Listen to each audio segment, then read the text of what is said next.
question today is no longer if Ambazonians support or won a referendum conducted to end this 7 years conflict in the territory.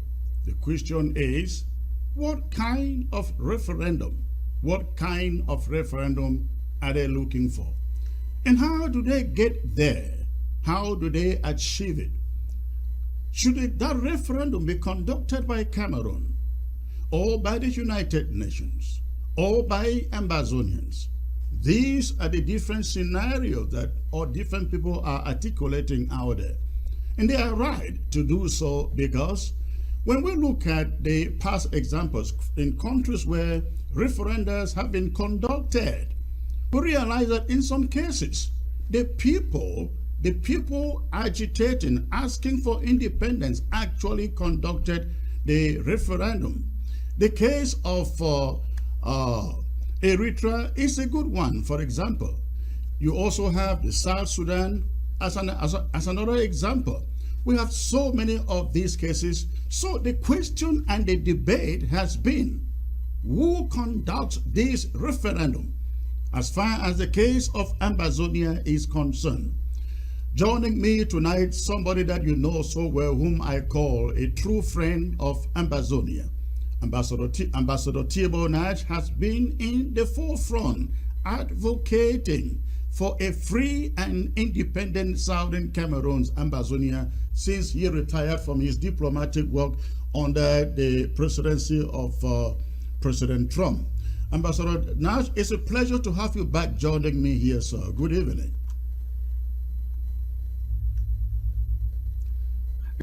Is the sound okay? The sound is great. It just seems that you are a little bit frozen intermittently. Okay, very good. All right, so I would like to just make one addendum. I have not been advocating for a referendum. My advocation has always been for the rights and dignity of Southern Cameroonians and Ambazonians. The mechanism there is absolutely up to the community. I don't believe it should be any foreigners, who would be advocating for that. But if the feeling is for a referendum, then as you said, there are many, many examples in history. Right. There are quite many, and let me take you to a number here that you probably are very much aware of, and I am here referring to the examples in the Eritrea, the examples in the Sudan. Let me look at East Timor, for example. Let me read this. The East Timor referendum was a historic event that took place in 1999, in which the people of East Timor were given the opportunity to vote on their future political status. East Timor, a former Portuguese colony, was occupied by Indonesia in 1975 and was ruled by Indonesia as a province until 1999. The referendum was proposed by the United Nations. Now, I like the emphasis here on the referendum was proposed by the United Nations, and its purpose was to determine whether the people of East Timor wanted to remain a part of Indonesia or as an autonomous province or become an independent nation. That is with the case of East Timor. Let's look at South Sudan. It said the South Sudan referendum was a historic event that took place in 2011. South Sudan was semi-autonomous region of Sudan until 2011, when it became the world's newest independent country. Now he adds, the referendum was the result of a 2005 peace agreement that ended decades of civil war between the Sudanese government and the Sudan People's Liberation Army, which represented the people of South Sudan. Ambassador, the question that I want to ask from this is this. East Timor, the United Nations proposed a referendum. For the case of South Sudan, a referendum came as a result of a peace agreement reached in 2005. Where do you place Ambazonia between these two? Yeah, that's a great question. And let's talk about just the principles behind these types of events. Because first of all, there is a principle under international law that all people have the right of self-determination. And that's contained in the International Covenant on Economic, Social, and Cultural Rights of the United Nations. And then, of course, I think we all know about the United Nations Universal Declaration of Human Rights. I believe all United Nations members ascribe to that. So then, when you have a group of people who would like to have their self-determination, and they're part of another territory, referendums would usually come after a successful political or military struggle and pressure from the separatists, as we call them, or nationalist organizations will then force either the international community to advocate for a referendum, or actually, as you mentioned, Chris, a negotiation with the country that is actually controlling the territory. The cases you mentioned, they both, I think, have relevance to the case of Ambazonia. The one that I would also point you to is the case of Bougainville, which is a territory of Papua New Guinea. And that, I think, would be one that would be fairly close to the case of Ambazonia, because they've had a civil struggle. There was a peace agreement between Bougainville and the government of Papua New Guinea. Then they did have the required referendum in 2020, and 97% of the people voted for independence. And now they're in the process of trying to make that actually happen. So each of these situations is very unique, but there are a lot of factors that are very similar that go into all of these. So, if I get your idea, because if you look at the case of Namibia, for instance, Namibia's case is quite, it came from the United Nations essentially, I guess, through advocacy. The United Nations actually secured a referendum for Namibia. Let me look at that. The Namibian referendum was a historic event that took place in 1990. The referendum was proposed by the United Nations, and its purpose was to determine whether the people of Namibia wanted to remain under South African control or become an independent nation. The vote was held on March 21, 1990, and the overwhelming majority of Namibians voted for independence. So the key word here, Ambassador, is the United Nations propose. Would that not be a good route for Ambazonia, which means Ambazonians then maybe get some godfathers who can go after the United Nations, maybe lobby the United Nations to make that proposal, considering that we have been fighting for close to 7 years now. The Republic of Cameroon rejects dialogue. The Republic of Cameroon thinks that they can kill everybody to submission. So, in the case of Ambazonia, wouldn't there be the need for the United Nations to propose such a referendum? The key word, I actually agree with you, absolutely, is united. That is one of the reasons that I have been so adamant in encouraging the community to be united in its point of view, because to get to the point that you are mentioning right now, it is so critical for the community to advocate to the United Nations and to allies around the world, and yes, even to the government at Yaoundé, what the community wants.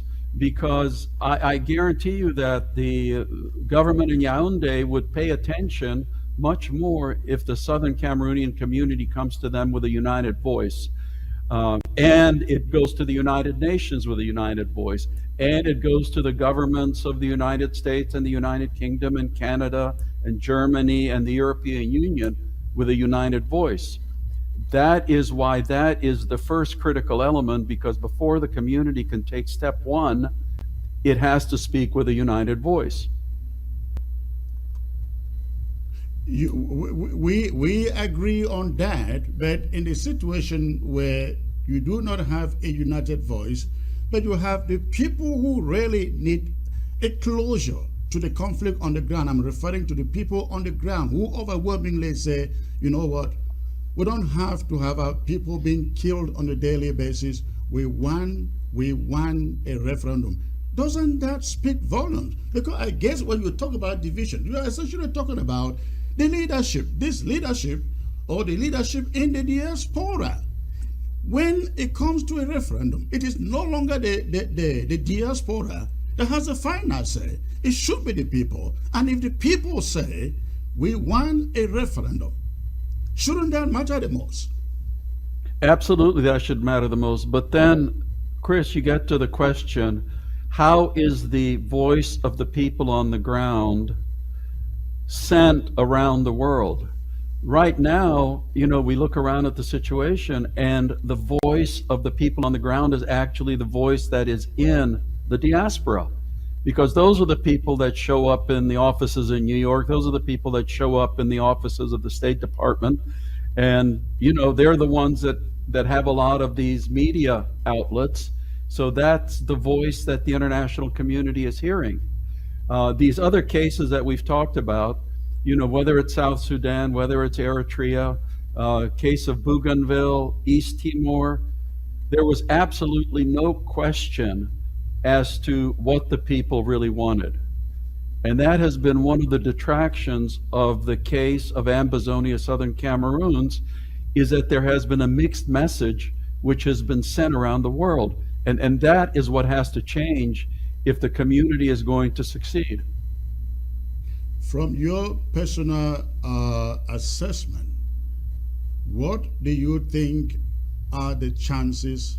Let me put it this way. From your own personal assessment, what do you see the chances for a United Nations supervised referendum in Ambazonia?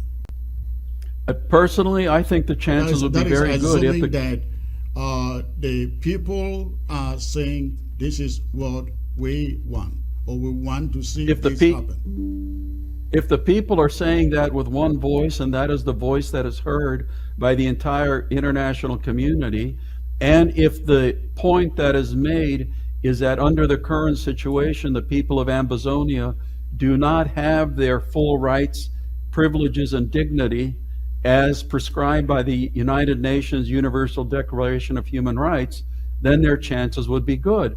But again, I get back to the point that everybody does pay attention to who is the messenger. So, the voice has to be one voice asking for this. And that is when the voyage begins. What about this other perspective, the idea that Cameroon will not negotiate? They just think that they will kill their way to victory. And I think you've been one of those out there who have said there is no military solution to this conflict. So that alone, the fact that Cameroon will not want to negotiate, shouldn't that be an incentive for the United Nations to say, we can end this thing by just calling the people and telling them, go and vote, let's see where you want to belong. That's what they did in Namibia. Yeah, but remember also that Namibia, East Timor, South Sudan, they went through a very long and extremely nasty civil war before it got to that point. The key selling point to the United Nations, to allied capitals, is the fact that the people of southern Cameroon right now are not receiving their human rights and their human dignity under their current situation. Because if it's just a matter, for example, if it's just a matter that they're not happy with the current, arrangements, but if they had the full privileges and the equality that everybody else in Cameroon had, then it would not be a very sympathetic reception. But we all know how terrible the situation is in southern Cameroon. So that is the point that needs to be sold by the community to the international audience, because that is the pole that you put your hat on. Now, talking about that, many people have taken offense when they hear you say, hey, stop talking about this history. Stop going back. Stop looking at the behind mirrors. Begin to look from your windscreen. If you can explain a little of that, let people understand what you mean, because I think some people have really taken offense for that. What do you mean by that? Yeah. I'm sorry if people take offense, but as I've said over and over again, I deal with reality, not with fantasy. And, we can all imagine, you and I, how we would like the ideal world to be, but we live in this world. Some people will say it's a fallen world, and, we have to deal with that. So we can have any number of conferences, and we can have brilliant academicians, because God knows the community has some brilliant academicians, give lectures on United Nations Resolution 1608 and what happened and what year and how terrible it was. But it's not going to matter one iota in the reality of this world and in moving forward. So whether or not I offend people, I'm just telling you that's the way it is. If you want someone to come in here and paint a beautiful picture and talk about unicorns and rainbows, then I'm not the right person to do that, because I'm going to tell the truth, and I'm going to describe this awful world the way it is and how you can make progress in this current world. I guess the question then is, I not totally understand where you are coming from. I don't think I'm trying to put you here on the spot, because I get your point absolutely 200%. But for the benefit of those who just do not understand how you can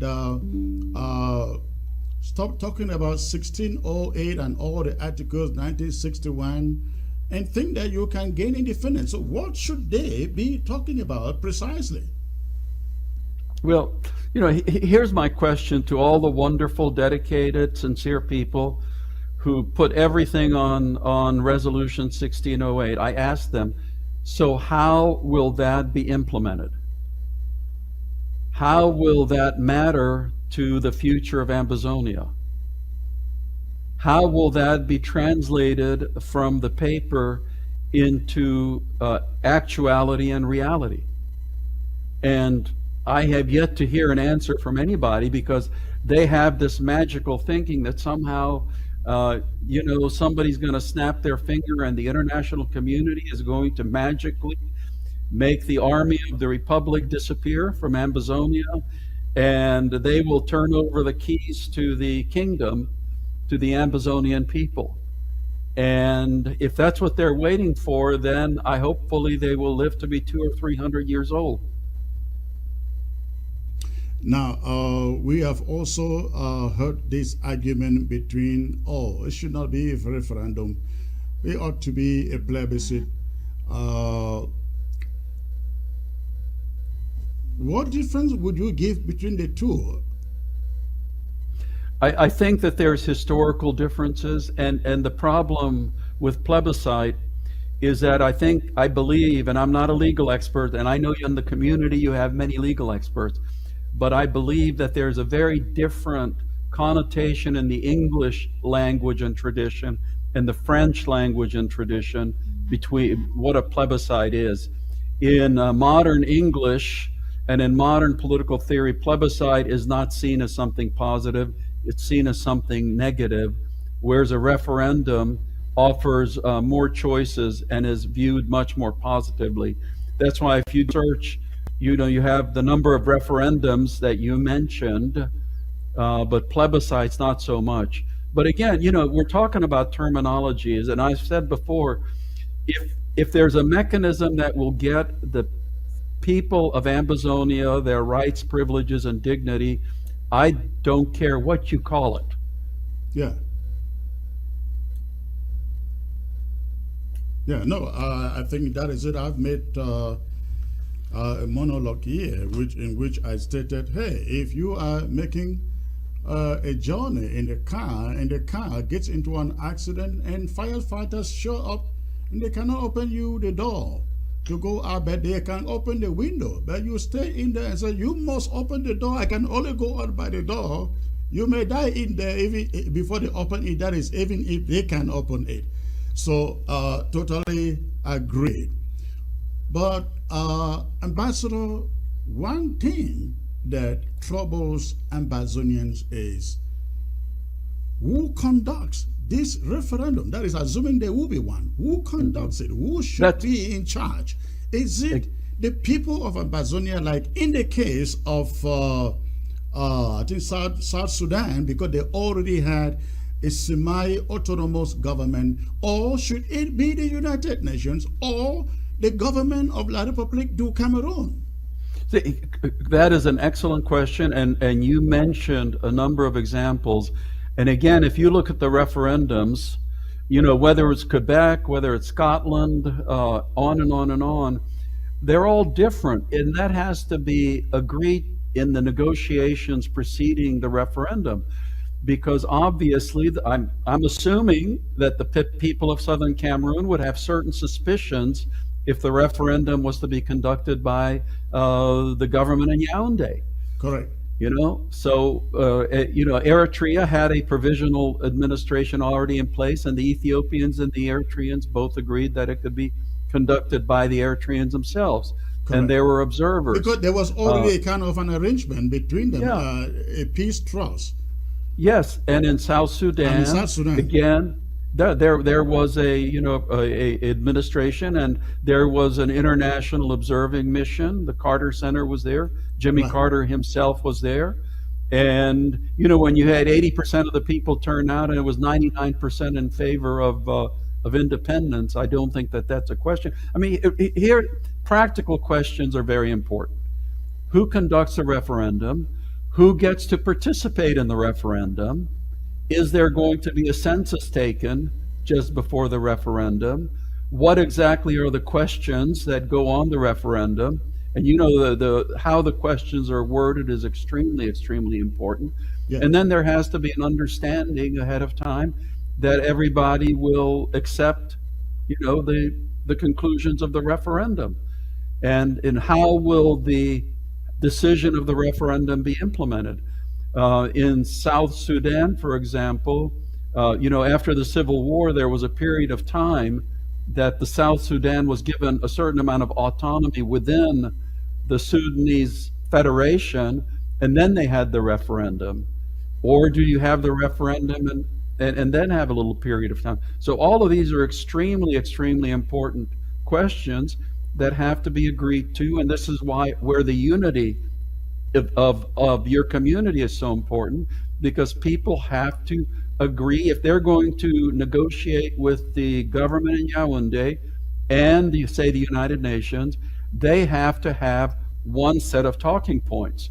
You can't have a delegation where you have some people say, oh, these are the questions. No, these are the questions. You know how ridiculous that looks. Right. In the case of Namibia, we learned that after the referendum, negotiations were held. That is, after the referendum, negotiations were held between the South African government and the Namibian political parties, which resulted in the implementation of the transitional government and the drafting of a new constitution. So, in the case of Ambazonia, what about the situation? Of course, you don't have any control over this, but these are just conjectures. In the case of Ambazonia, how about a situation where the United Nations come in and say, all right, we think that the people of Ambazonia want to vote, either to stay with French Cameroon or get their own country, their own government. And then, just as a sample, then the condition is, after the vote, we will then sit down, knowing where the people want to go, like in Namibia, and draw an agreement. Yeah, that's why, Namibia was a unique case. The United Nations was heavily involved, and there was an institution in Lusaka, Zambia, that was actually training the Namibian government in advance. So when independence came, you could transfer the whole government from Lusaka to Namibia. In the case of Ambazonia, it would depend on how the pre-negotiations went, what the terms of the negotiations would be, and how the implementation would go. That's why it would be very, very important, and I keep coming back to this, that the Southern Cameroonian community absolutely agrees ahead of time what they would like to see from the pre-referendum negotiations, because the more terms that are agreed ahead of time, the less problems there will be after the referendum. With your experience serving as a diplomat, you've been to lots of places, witnessed quite a handful of international peace agreements. We have a situation where they call it the state actors, in this case referring to La République du Cameroun, just doesn't want to negotiate. What does it take international actors? Because we're talking here of the Swiss process, which they walked away from. They have now said they did not consult with anybody to speak on their behalf in Canada, which means at the moment, there is no prospect of negotiation, mediation, peace on the table. They just believe they're going to kill till everybody surrender. With your experience, sir, what does it take people at the international community to say, enough harm has been done, it's being done, let's stop this guy? What it takes, Chris, is to have the community show up with one voice and one document, and in London and Paris and Geneva and Berlin and Brussels and Washington and Ottawa and at the United Nations, present a document and say, this is why we want a referendum, this is how we want to do it, and these are the terms, and these are the conclusions, and if the vote goes a certain way, this is the implementation plan. So put pressure on the government in Yaoundé to sit down with us so that we can negotiate this outcome. And of course, meanwhile, as you said, ground zero, what you talked about just before we started our discussion. Boycott. Yeah. There's pressure going on from the ground. So, at some point, the government in Yaoundé says these people are so much of a pain. We need to sit down with them and have an honest conversation.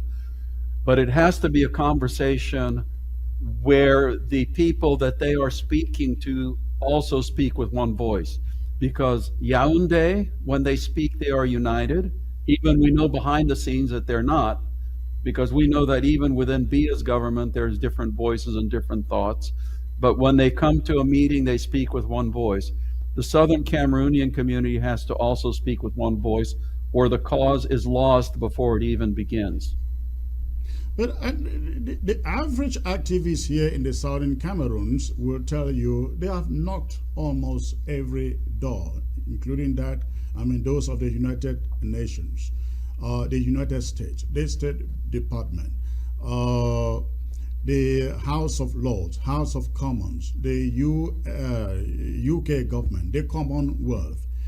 Apparently, it appears as if nobody pays attention. Now, you see the war in Ukraine going on, for example.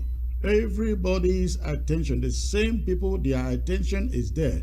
Few days ago, it was Sudan, and every attention was paid there. But this war has been going on in Ambazonia, going to 7 years. We have knocked doors. It doesn't appear like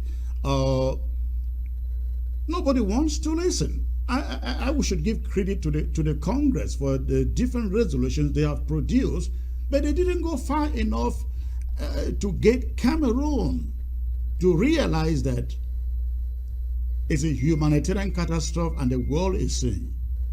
Yeah, the reason it's not that no one wants to listen. The problem is people don't know who to listen to. When you're dealing with Ukraine, you're dealing with President Zelensky. If you're dealing with Sudan, you're dealing with General Burhan and General Hamedi. With Cameroon, as I think I have told you many times before, when I was assistant secretary, I had different delegations show up, each of them saying that they were the ones who represented Southern Cameroon. If you look on the internet and you look up Ambazonia, how many websites do you end up with? That's why I keep getting back to the simple point of unity, unity, unity, because you will find people listening if the community speaks with one voice. Believe me, people in Yaoundé would pay attention if the community spoke with one voice. But as long as they can get away with the divide and rule concept, that's what they're going to do. What if the overwhelming majority?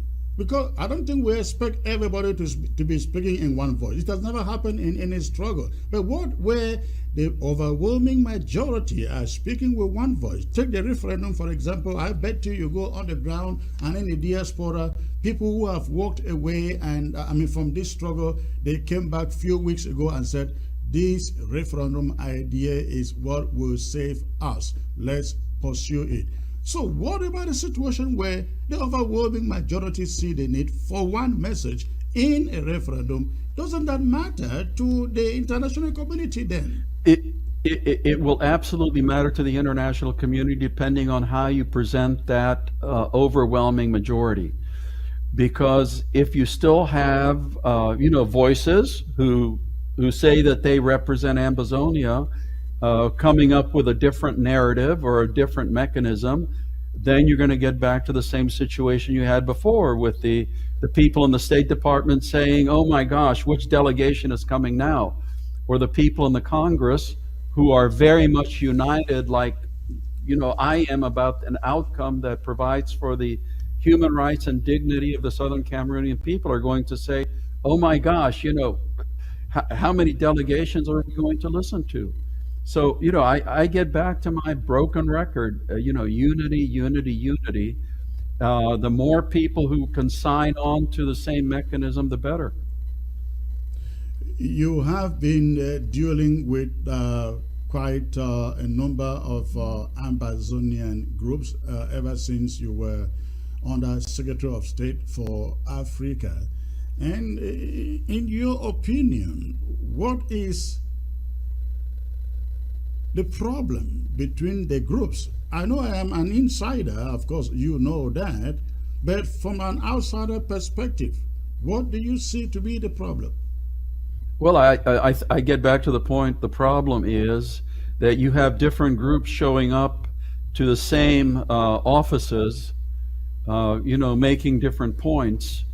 Whereas if you had maybe an umbrella organization for the referendum, and that would be the one that would speak for the majority, like I said, with one set of talking points on one document regarding the mechanism for a proposed referendum, then I think you could get a lot more people, to listen.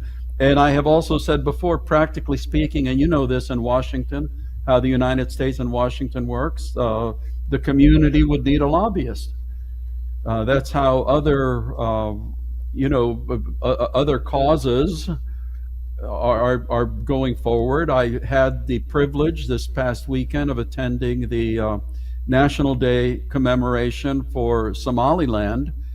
Mm-hmm. And, there's such a contrast because it is one community, one point of unity.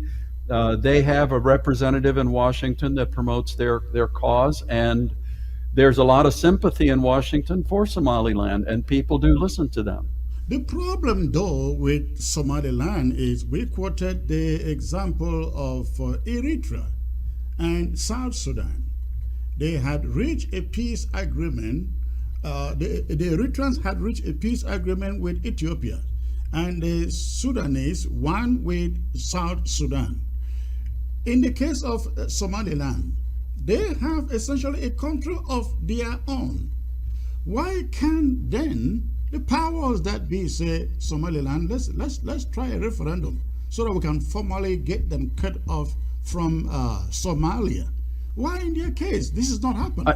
Because I believe if you're talking about unity, speaking with one voice, Somaliland is a great example. Yeah, Somaliland is a great example, and I believe, I'm not sure, but I believe that they've had a referendum. Their big problem, of course, is Somalia itself and the African Union. But again, I'm a true optimist with them because they are making forward steps all the time. They have what amounts to diplomatic relations with Taiwan.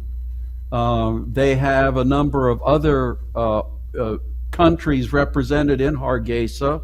They don't call them embassies yet, but I have no doubt that they will get to the point where they will have their full international recognition because they're proving every day how an effective country, operates.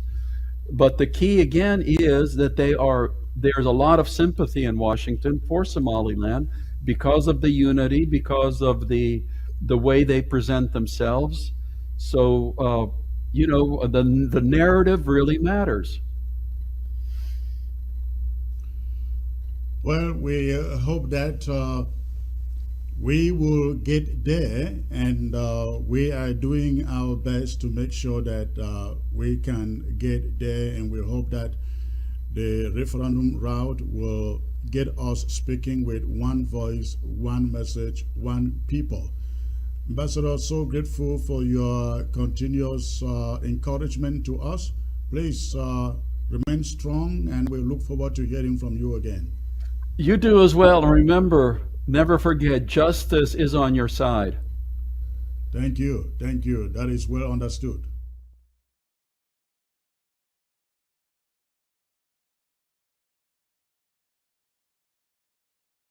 Thank you for listening. Thank you for listening. You just heard there from Comrade Chris Arno and the just our honorary ambassador, Ambassador Tibor Nagy, who has been forefront in the struggle. So you just heard from him. I want you people to go and listen what he's just said. He emphasized on that issue of unity.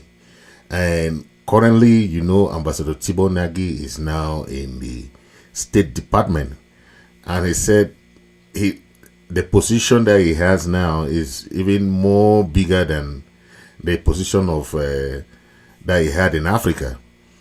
So he is saying that in the past, the Ambazonian delegation that came to his place or to the State Department were different delegation, each time different delegation that claimed to be the leaders. So he's saying that why not just have one delegation? All leaders come together. They say, okay, this is the leaders that have come together. They speak in one voice. So Ambassador Tibor Nagy is just telling us that the only way the international community can listen to us is when all the leaders speak in one voice. If the leaders can speak in one voice, he currently is working now in the State Department. As from today, he will be working in the State Department under the Trump administration. So for the next 4 years, we have an opportunity, as he is saying, because if we keep saying that your leader is the best, your leader is the best, this person is the best, that is the problem that we face. So we should keep that antagonism, all that hatred, all that divisiveness, all those things apart. We have learned a lot, in the 8 years, that all that divisiveness has not paid us anything. It has only made us. It has only slowed the struggle. It has only given opportunity for La Republique to say, you see, these people are divided. These people are divided. So please tell your leaders, wherever group you are, whatever group, whatever leader you are under or whatever, that they need to be under one canopy. If your leader want to go left by himself, tell your leader to join the other leaders. That if your leader want to go and be talking, if your leader say he is from going to talk with one ambassador, or your leader tell you that he is from talking to this person, ask your leader if he told the other leaders. Because you going alone in a place and other leaders go to that same place is what Tibor Nagy is condemning today. This is what has been going on for the past 8 years. And if we keep doing the same thing over and over, we'll not expect any different result. So we should change the strategy as Tibor Nagy has cautioned. That is my point. Thank you for listening. Please make sure you share. This is Comrade Fritz Misodi talking live. Thank you very much, and God bless you for watching.